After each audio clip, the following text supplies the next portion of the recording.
संगठन नहीं होने से ये जो भेड़ तंत्र है, ये जो भेड़िया तंत्र है, ये जो भटियारा तंत्र है, जो हम सभी आम मतदाताओं पर हावी है, जो गुंडागर्दी करता है और जीत कर जिता कर ले जाता है और हम पर गलत शासन करता है और हम मुंह ताकते रह जाते हैं। 5 वर्ष पहले से क्षेत्र में आके लोगों से परिचय क्यों नहीं किया, लोगों की समस्याओं को नज़दीक से जाना क्यों नहीं, लोगों के बीच में अपना 5 वर्षों का समय क्यों नहीं व्यतीत किया। हमारे देश में एक चपरासी बनने के लिए भी नाना प्रकार की योग्यता को पूरी करने के बाद भी विश्वास नहीं होता कि वो आदेशपाल बन पाएगा कि नहीं। कोई व्यक्ति अचानक प्रकट होता है, भय प्रकट कृपाला की तरह, कि मैं ही सब कुछ हूँ, मैं कैसे उस पर विश्वास करूँ, कैसे, है ना।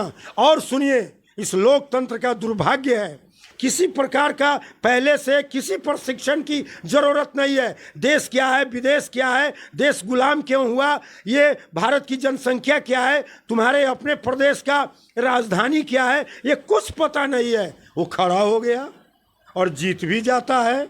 वो जा कर के संसद में क्या करेगा, वो संसद में बैठ के सोने के सिवाय और 2 रुपया में बड़ा बड़ा रसगुल्ला खाने के सिवाय वो करेगा क्या।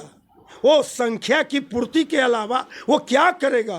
कोई देश का भला नहीं करेगा, बस देश को लूटेगा और भौतिक संपदा इकट्ठा करेगा, उसका मात्र यही लक्ष्य होगा। अरे बाबा, मैंने तुम्हारे क्षेत्र के लिए इतना सब कुछ किया, ये योग्यता नहीं है। और किसी व्यक्ति विशेष, किसी संगठन विशेष का टिकट लेके आऊँगा तो तुम मुझे मत दोगे। हाँ, यानी कि आज के तारीख में लोकतंत्र के लिए बहुत खतरनाक समय आ गया है।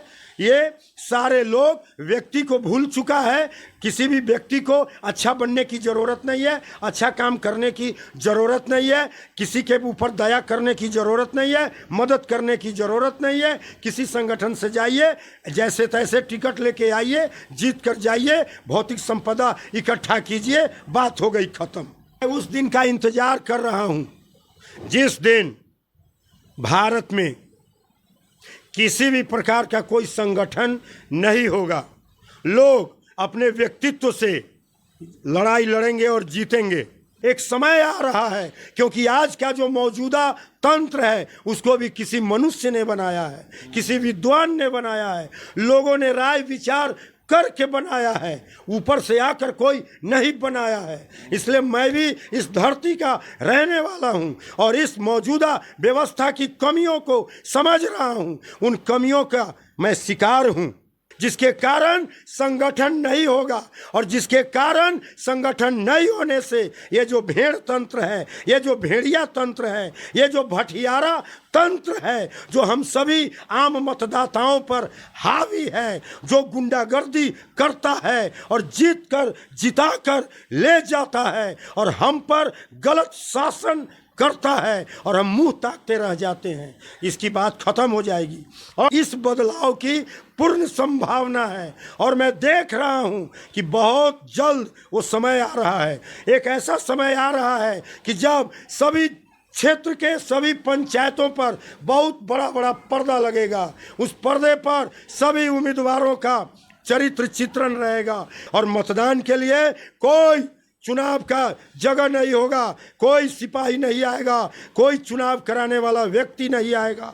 लोग अपने घरों पर होंगे, कोई इस गांव का होकर बम्बई में काम करता होगा, पंजाब में मजदूरी करता होगा, कोई यहाँ का व्यक्ति दिल्ली में कलेक्टर के पद पर होगा, जो जहाँ होगा होगा और वहीं से चुनाव वोट करेगा। हाँ, वहीं से एक टाइम निश्चित होगा, सवेरे के 7 बजे से रात के 12 बजे तक, और वहीं से वो वोट करेगा, वहीं से वो तय करेगा और कोई उम्मीदवार कहीं किसी के दरवाजे पर वोट मांगने नहीं जाएगा, क्योंकि उसको बताना होगा प्रमाण के साथ कि वो क्यों खड़ा है, उसमें क्या योग्यता है, वो कितना पढ़ा है, वो विश्व का इतिहास कितना जानता है, वो भारत का गुलामी के कारणों को वो कितना जानता है, उसके क्या सपने हैं। अगर वो जीत जाएगा तो भारत को नई दिशा देने के लिए उसके पास कैसे कैसे सपने हैं। उसने समाज का काम पहले से कहाँ कहाँ किया है, कैसा कैसा आंदोलन किया है, अनशन किया है, कहाँ कहाँ वो मार खाया है, सारे प्रमाण उसको उपस्थित करना पड़ेगा। और ऐसे ऐसे वीर बांकुड़ों से किसी एक को हमारा समाज चुनेगा जिसको मेरा समाज पहले से जानता होगा। आज कितनी गलत बात है कि हम जिसे जानते हैं वो मेरा उम्मीदवार नहीं बनता है, जिसे पटना वाला दिल्ली वाला जानता है उस चमचे को हमारे ऊपर उम्मीदवार बना के थोप देता है। ये कितना गलत है। इस बार संगठन खराब, अब उम्मीदवार अच्छा को जा रहा हूँ वोट करने। हाँ हाँ हाँ, मैंने अपने मुंह का स्वाद बदला है। वही करेंगे इस बार, अच्छे व्यक्तित्व को चुनेंगे। अभी से पहले लगातार अच्छे संगठन को चुनते आए हैं। ये सारे लोग जो सांसद और विधायक बनने आए हैं उनका एक ही लक्ष्य है पैसा बनाना, उनका एक ही लक्ष्य है 4 लाइन पर ज़मीन खरीदना, उनका एक ही लक्ष्य है लंदन में फ्लैट खरीदना, बेंगलुरु में फ्लैट खरीदना और इतना पैसा इकट्ठा करके रख देना कि अगर अगली बार हम ना भी बने सांसद तो 7 खानदान बैठ के सोना चांदी खाए और घटे ना। ओ बाबा, मैं तो आकलन किया हूँ कि 700 वर्षों में मुगलों ने, अंग्रेजों ने, विदेशियों ने हमारी भारत माता को जितना लूट कर यहाँ से लेकर समुद्र पार जा न सका, उससे ज़्यादा पिछले 70 वर्षों में हमारे भारत माता के काले बेटों ने माल इकट्ठा करके देश से लेकर विदेश तक जमा कर दिया है और इतरा रहा है, छितरा रहा है, पकड़ाता भी नहीं है। हाँ हाँ, और अगर उसकी सरकार है तो वो फिर भी नहीं पकड़ाता है, वॉशिंग मशीन में धुल जाता है। हाँ फिर भी नहीं पकड़ाता है। देखो, मैं चाय बेचते बेचते प्रधानमंत्री हो गया। लालू जी कहते हैं कि मैं बकरी चराते चराते, भैंसी चराते चराते मुख्यमंत्री बन गया।